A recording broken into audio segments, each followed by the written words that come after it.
Well, it is Jeffrey. I'm recording a video today because we got some big NBA news. Trying to get Ryan and Matthias in on the call, but unfortunately, Matthias was having some travel issues, some software issues, just some other stuff because it was last minute. And Ryan is not feeling well today, so he was really not up to it. But I'm bringing you here to talk about the Pascal Siakam trade, sending him over to the Indianapolis Pacers. Um, or Indiana Pacers, not Indianapolis Pacers. That's not football. But we'll be talking to go through the trade for both sides, some other league stuff that has to do with this trade. But let's get right into it then. So we got the news today, earlier this afternoon, that the Toronto Raptors were trading the uh, Pascal Siakam to Indy for a package of Bruce Brown, Jordan Nwora, Kira Lewis, a 2024 first via the Indiana, 2024 first via the worst of Utah, Houston, Clippers, OKC. So that'll be the Clippers OKC pick, be a late first round pick. And then Indy receives Pascal Siakam and a 2024 second via the New Orleans Pelicans. So I want to get the simple stuff out of the way. Uh, After some research, it looks like the Pelicans were just looking to get Kira Lewis off the books for tax reasons, looking to get under the apron quickly, just to try to mitigate that. Doesn't really play, doesn't really do much when he does play. So they were just looking to get that contract off, $5 million. Decided to send out a pick, send him over to Toronto. It's really nothing. Toronto takes a bet on Kira, getting an interesting young guard prospect if they want to keep him, someone just to have on that bench. But let's get into it first. I want to start with the Toronto side of this. They receive essentially. They also received a 2026 first round pick via Indiana. I forgot to mention that. So essentially, Toronto is receiving a package of Bruce Brown, Jordan Nwora, Kira Lewis as the players. I would expect Bruce Brown to possibly be reshipped off, a la every single trade that has to do with the star player, where a solid contributor that looks to play for a playoff team gets sent to a bad team. Same thing that happened with Drew Holiday. You know, uh, all these guys. What type of stuff I'm talking about. Um, well, I'll be looking out for Bruce Brown to possibly get shipped off. There's a possibility that he does stay in Toronto. They pay off the rest of this contract. They decline his option, which is a non-guaranteed team option. Um, he can hit free agency at the end of the season, go, to a contender, might want to work on a signing trade with somebody. Otherwise, a contending team that, is not going to have cap space or any easy contracts to move. Maybe they look to just take a bet on Bruce Brown now or at the deadline. And, you know, they get Bruce Brown in their organization, and he's there for 2 years on a $20 million deal. And then, you can rework that contract after next season. Uh, could be interesting to see what happens with Bruce Brown there. But essentially, the players aren't really the whole part of this. It's the picks. Toronto traded away their a protected first in this upcoming draft, the 2024 draft, for Jakob Poeltl last season from the Spurs. I believe it is a top 6 protected pick. Um, Realistically, I don't think that pick is going to be held by Toronto. I don't think there'll be a 6 team unless the lottery balls really bounce their way come June. I'm thinking that pick's going to be somewhere in the 7 to 10 range, most likely. So they're not going to have their lottery pick, but having 2 mid to late first round picks, you're going to have a pick in the probably somewhere between 27 to ish, somewhere around there, and then you're also going to have a pick. Indy's pick is going to be an interesting where it lands. Probably going to be, it could be as high as maybe 18, 17, 18. If they're, fall down the 7th A seed, the East standings are very close right now. You never know where they're going to end up at the end of the day. But you could have another, It's probably a late first round pick again, but having 2 picks there, receiving a second round pick in this upcoming draft as well, should be big. I'm interested to see what happens there.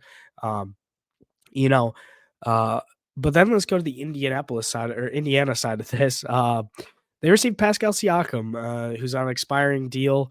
Looks like he is intrigued to, work on a contract this summer from the reports. So, getting that buy-in from Pascal right away that he will be willing to work on a contract and probably, sign. I don't know if it's going to be a handshake deal sort of thing, where they talk to Pascal on the phone. Masai talks to him, says, would you be interested in going to Indianapolis and or Indiana, and um, would you sign a contract there? And, he says yes, and Masai kind of does the subliminal talk over the phone about it. The way that sports front offices do operate, I'm going to assume that's where it's at. But this pairs Tyrese Halliburton with a second star. Everybody in the East really has at least 2 stars or 2 rising stars, and Indiana doesn't have that right now. As good as a Benedict Mathurin as Ben, as a second year player, as good as Miles Turner can be. Um, those are not second star guys. Pascal is a second star guy. He is an all star caliber player. He's an all NBA caliber player at his peak play. And I think you get someone that fits in your system. You don't have to build around him. Um, and you don't have to worry about anything. He can play off the ball. He can play on the ball. He's been shooting good from corner three. He's been shooting good, um, from everywhere except for pretty much the wing and top of key threes. But he's not going to be operating there. Um, He's someone that can still leak out in transition for you, and play fast paced the way the Pacers do. And he's obviously going to be a defensive upgrade over any of the other fours that have been playing so far. It gives you a legitimate power forward to play alongside Miles Turner. Obi Toppin is a legitimate four, but at the end of the day, he also is a small. He's a cone on that side, to just say the least. And this should help the defense a little bit. I don't expect it to be any much better. I don't think they're going to shoot up to a borderline top 10 defense at all.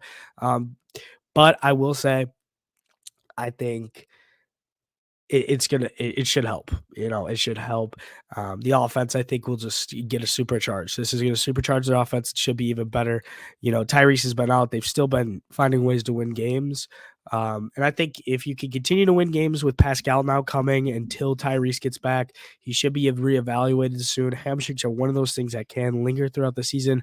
I would not be surprised if he doesn't miss a couple more weeks, through All-Star. Don't be surprised if Tyrese doesn't play in the All-Star game, honestly. But I really like it for Indy. We've talked about it on the podcast last 2 weeks ago. That this would be a good fit for him. If you follow us on Twitter, we've been tweeting about possible, Pascal to Indianapolis type of stuff. So follow us on there if you want to see rumor talk. Nobody should question our sources at this point.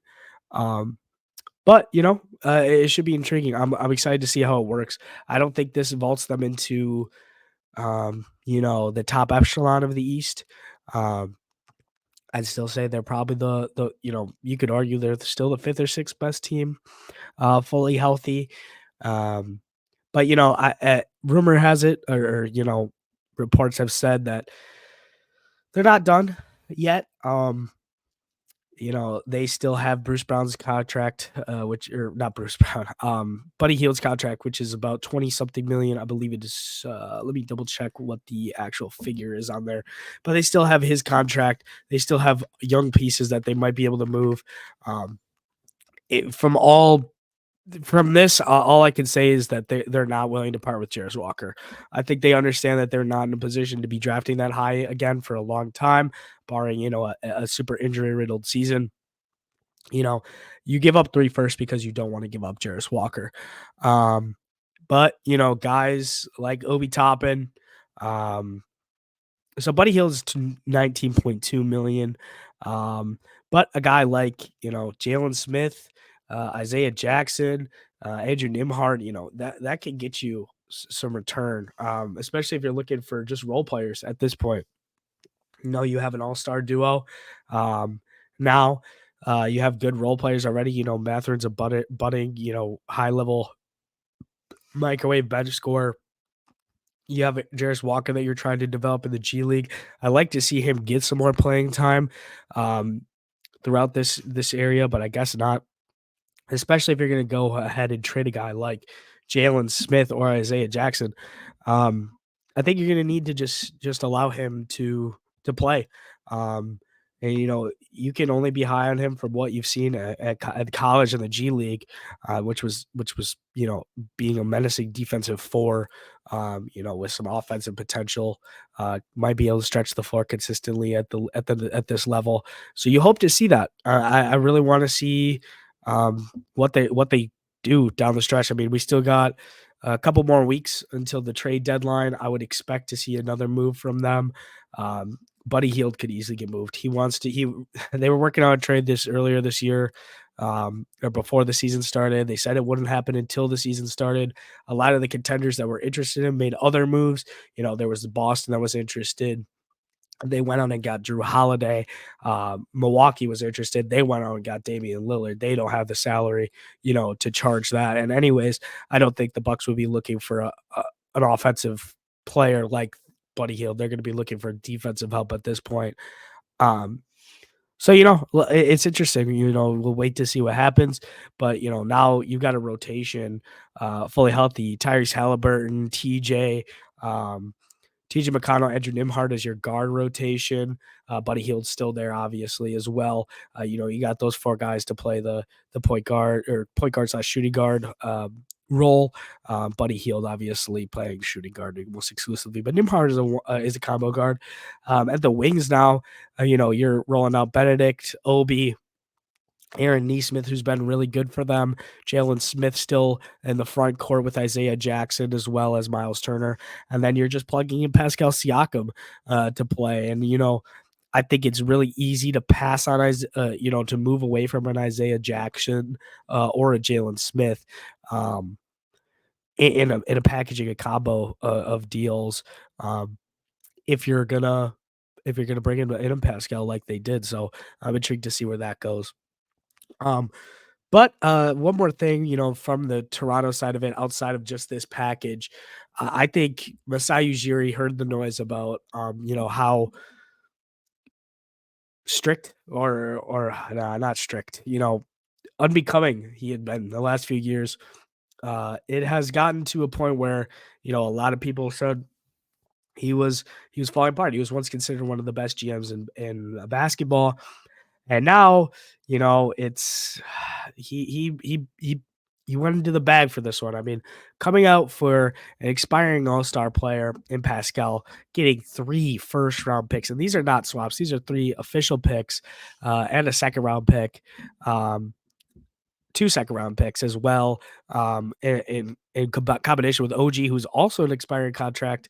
He has an option, but he's going to decline that. He's going to get paid by New York. But coming out with Emmanuel Quickly, who league-wide, many fans and league officials and Knicks fans especially were very high on what Emmanuel Quickly was bringing to that roster, and you can see the void that he's left. They're lacking a severe bench creation and playmaking that Emmanuel Quickly was taking care of for them. But getting that and this is following the blueprint, not to the same extent, but to what OKC did, what Utah did, and OG Anunoby and Pascal Siakam are never going to bring you a superstar potential type player, in my opinion, or like 6 first, 7 first, because Pascal and OG are not the quality of players that a Russell Westbrook and a Paul George and a Donovan Mitchell and a Rudy Gobert were when you were doing those blow-ups in those locations. So, but getting Emmanuel Quickly to be your star guard of the future, hopefully to develop him into an all-star or maybe a superstar player at some point, at the high end. Getting RJ Barrett, who, although he's been all inconsistent, he's already on his second contract, he can always be a solid depth wing starting player for you. Bruce Brown, getting him, I don't really see a future for Bruce Brown in Toronto, but he's a player that just was on a championship roster, very vital to a championship roster in Denver last year. Can play that 6-month role. He's not a lockdown defender, but he's an okay, good defender. He can play make. He can handle the ball. He can score if you need to. Um, and then getting Jordan Nwora, a former Buck, I'm very familiar. I lied to myself every year thinking he was going to be, the next bench rotational player. It never was, but having guys on the bench and Kira Lewis, underwhelming player so far in New Orleans, hasn't had a lot of opportunity there, you know, but just seeing what you can get there. And I if they're flipping Bruce Brown, I don't know what you're really going to get for him. It's essentially a 1-year deal. I don't see any contender um, taking on that $20 million for 2 years. But you'll see. I don't know if you're going to get a first or two firsts, but if you can get 2 seconds or a high second and a young player for Bruce Brown, I think that's even more of a win. Um, but if you're going to a team like Milwaukee, you get a guy like Marjan Beauchamp, maybe a second or two, and salary filler. Um, eh, that could be a really great. Minnesota could be looking at Bruce Brown. They need a backup guard who can play offense very, very bad. So, it should be intriguing what happens there. But, we'll wait to see what happens with how Indy looks once they're healthy. But this then is going to trigger moves around the league. I mean, the Eastern Conference is budding to be a really competitive. I don't think it's as good as the West still. The West has a lot more just really good teams. Um, but this is probably going to trigger an arms race, especially in the Eastern Conference here. There's going to be a lot more pieces available. Bruce Brown's not a guy you expect to see on the market from Indiana. The contenders are going to be calling. There's still a lot of teams that are waiting to blow it up. The Nets are pretty much expected to, sell on some of the role players, Dorian Finney-Smith, Royce O'Neal. You know, so we'll see what happens. I expect teams to continue making deals. I think this is going to be a busy trade deadline just as much as it was last year. It was the most trades ever last year at a deadline day. So we'll see what happens here. Next season, we got the trade deadline coming up here in a few weeks. So we'll be looking forward to that. If any more big deals here you'll happen, we'll put a video out. But with that being said, I appreciate anybody that's made it this far into the video. Feel free to leave a like, comment down below, subscribe, all that good stuff, and we will see you in the next episode.